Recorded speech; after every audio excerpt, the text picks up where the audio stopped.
Base of ম্যাথমেটিক্সে তোমাদের সকলকে স্বাগত।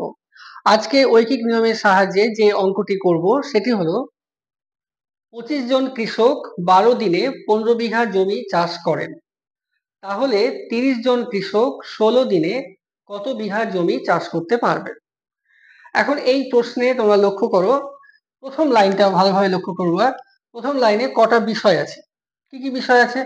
25 জন কৃষক, তার মানে কৃষক একটি বিষয় বা একটি রাশি। 12 দিনে, তাহলে দিন একটি রাশি, এবং বলছে 15 বিঘা জমি চাষ করে, তাহলে বিঘা বা জমি একটি রাশি। এবার পরের লাইনে লক্ষ্য করো, তাহলে 30 জন কৃষক 16 দিনে কত বিঘা জমি চাষ করতে পারবে। তার মানে আমাদেরকে খুঁজতে হবে কি প্রশ্ন করেছে। প্রশ্ন করেছে কত বিঘা, তাহলে প্রশ্নটা করেছে জমি, জমি কতখানি, এটা প্রশ্ন করেছে।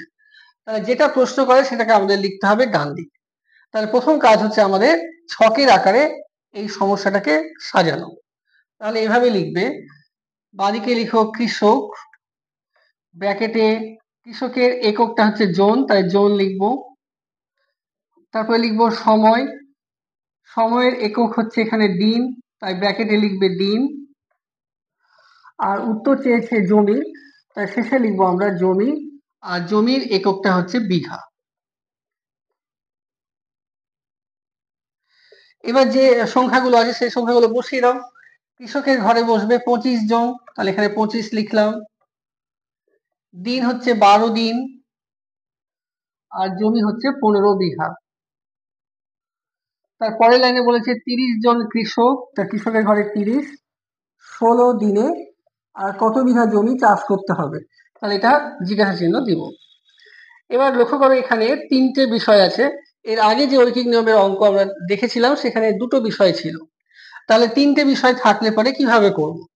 তো এখানে যে প্রশ্ন কি করেছে সেটা দেখবে। প্রশ্ন করেছে জমি, তাহলে এই জমির সঙ্গে একবার কৃষকের সম্পর্ক ভাববো, একবার জমির সঙ্গে দিনের সম্পর্ক ভাববো, কিন্তু কৃষক আর দিনের সঙ্গে সম্পর্ক ভাববো না।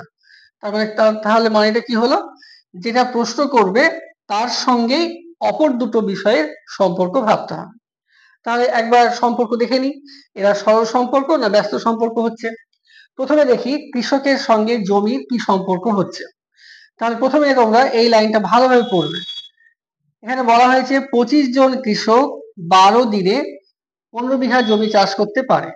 আমরা যখন কৃষকের সঙ্গে জমির কথা ভাববো তখন মনে করো দিনটা নাই, মানে দিনটা আগেও যা ছিল এখনো আছে, তাই তাই দিনের কথা ভাবার দরকার নেই। তাহলে এখানে এখানে ভেবে নাও 25 জন কৃষক কোন একটা জমির 15 বিঘা জমি চাষ করতে পারে কোন একটা দিনে, তাহলে 30 জন কৃষক, মানে কৃষকটা আরো বেড়ে গেল। তাহলে সেই কিন্তু দিনটা একই আছে, তাহলে জমি কি আরো বেশি চাষ করবে, অর্থাৎ এখানে 15 বিঘার থেকে কি আরো বেশি করবে না কম করবে, এটা ভাবতে হবে। তাহলে নিশ্চয়ই কৃষক যদি বেড়ে যায়, লোক সংখ্যা যদি বেড়ে যায়, তাহলে নিশ্চয়ই জমি আরো বেশি চাষ করবে। এই যে কৃষক এখানে 25 ছিল, এখন কৃষক হয়েছে 30 জন, অর্থাৎ কৃষকের সংখ্যা বাড়লো। তাহলে জমি মনে হচ্ছে আরো বেশি চাষ করবে। চাষ করছিল আগে 15 বিঘা, কিন্তু 15 বিঘা থেকে আরো বেশি চাষ করবে, তাহলে জমির পরিমাণ বাড়লো। তাহলে এখানে কৃষকের সংখ্যাও বাড়লো, জমির সংখ্যাও বাড়লো, তাহলে এটা এটা হবে সরল সম্পর্ক। এবার আসি আমরা দিন এবং জমির মধ্যে কি সম্পর্ক। তাহলে দিন আর জমির সঙ্গে যখন আমরা সম্পর্ক ভাববো তখন কৃষকের কথা ভাবার দরকার নেই, বা কৃষকটা স্থির আছে। তাহলে ভাবো, কিছু কৃষক 12 দিনে 15 বিঘা জমি চাষ করে, তাহলে 16 দিনে ওই কৃষকগুলোই কত জমি চাষ করবে? 15 বিঘা থেকে কি আরো বেশি করবে না কম করবে? তাহলে বেশি দিন, অনেক বেশি দিন হয়ে গেছে, 16 দিন, তাহলে নিশ্চয়ই জমি আরো বেশি করবে। তাহলে এখানে দিন ছিল 12, এখন দিন হয়েছে 16, অর্থাৎ দিনের সংখ্যা বেড়েছে। আর আমাদের মনে হচ্ছে জমিও চাষ করবে 15 থেকে বেশি, তাহলে জমিটাও বেশি, তাহলে এদিকেও বেশি এদিকেও বেশি, তাহলে এটিও হলো সরল সম্পর্ক। তাহলে প্রথমে আমরা বুঝলাম যে কৃষকের সঙ্গে জমির সরল সম্পর্ক, আবার দিনের সঙ্গে জমি এটাও সরল সম্পর্ক। তাই তোমাদের এখানে সেই কথাগুলো ভালো করে লিখতে হবে। তাহলে লিখবে এভাবে, এখানে এখানে কমা কৃষক কৃষক পয়লায় লিখো আবার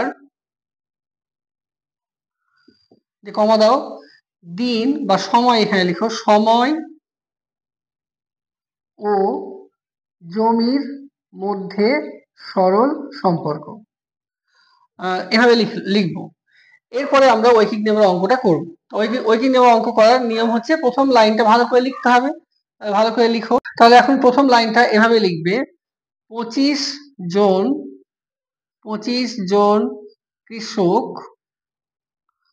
কৃষক 12 দিনে চাষ করে 15 বিঘা। এবার পরের লাইনে লিখতে হবে, অতএব একজন কৃষক একদিনে চাষ করে। এবার তোমরা আগেও জেনেছো, যদি সরল সম্পর্ক হয় তাহলে একজন কৃষকের বা একদিনের বের করতে গেলে ভাগ হবে, সরলে ভাগ হবে, আর ব্যস্ততা হবে গুণ। তাহলে এখানে ভাগ হবে, ভাগ কার সঙ্গে হবে? এই 15-র সঙ্গে 25-এরও ভাগ হবে, আবার 15-র সঙ্গে 12-রও ভাগ হবে। তাহলে তোমরা এভাবে লিখবে, উপরে লিখবো 15 আর নিচে 25 দিয়ে ভাগ, তাহলে নিচে 25 হবে। এখানে একটা গুণ চিহ্ন দিয়ে দিবে। এবার 15-র সঙ্গে 12-রও ভাগ, তাহলে এখানে 12 হবে। এবার পরের লাইনে লিখতে হবে, অতএব 30 জন কৃষক 16 দিনে, যেখানে 30 আছে তাই 30 লিখলাম, এখানে 16 আছে তাই 16 লিখলাম, 16 দিনে চাষ করে। এবার নিয়মটা হচ্ছে এই যে সংখ্যাগুলো হয়ে গেছে, এই সংখ্যাটা আবার লিখতে হবে, যেমন আছে তেমনই লিখতে হবে। অর্থাৎ 15 উপরে ছিল, উপরে লিখবো, 25 × 12 নিচে ছিল, নিচে লিখবো। এবার ঐকিক নিয়মের খুব সহজ একটা পদ্ধতি, এখানে একজন যখন করেছিলাম, ভালো করে বুঝাই করেছিলাম যে ভাগ হবে না গুণ হবে, তাহলে আমরা দেখেছিলাম ভাগ হয়েছে। তাহলে পরের বার আর ভাবার দরকার নেই, আগের বার যেহেতু তোমরা ভাগ করেছো, তাই পরের বার অবশ্যই গুণ হবে। তাহলে আমরা দুই ক্ষেত্রে ভাগ করেছিলাম, তাহলে দুই ক্ষেত্রে এবার গুণ হবে। তাহলে 30 উপরে হবে, একরকম ভাবে 16 উপরে হবে। ভাগ হলে পরে নিচে হয়, আর গুণ হলে উপরে লিখবে। এবার কাটাকাটি করো, 5 দিয়ে কাটছি, 5 5 25, 3 5 15, 3 দিয়ে কাটো, 3 4 12, আবার 4 দিয়ে কাটো, 4 4 16, আর এদিকে 5 দিয়ে 5 6 30। তাহলে উপরে থাকলো 6 এবং 4, তাহলে গুণ করে দাও, 4 6 24, তাহলে 24 বিঘা। তাহলে আজকের এই উত্তরটি হলো 30 জন কৃষক 16 দিনে 24 বিঘা জমি চাষ করতে পারবে। এভাবে আজকে একটি অঙ্ক নিয়ে আলোচনা করলাম। আগামী পর্বে আরো একটি অঙ্ক নিয়ে আলোচনা করব, তোমরা দেখতে থাকো। Thank you.